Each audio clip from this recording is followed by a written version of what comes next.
Hello, in this video I want to show you how to change default system language on the Lenovo Ideapad Slim 3i.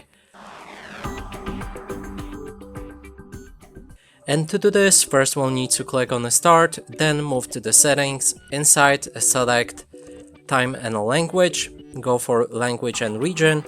Inside you can see all of the language packages that you have installed on your laptop. In this case there's English and Polish.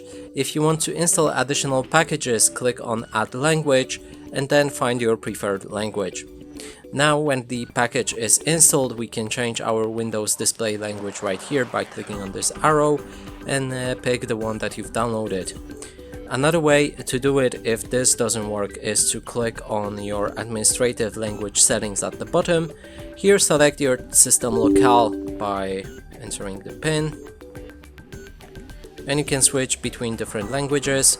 Also you can find formats right here and change your language to the one that is matching your Windows display language.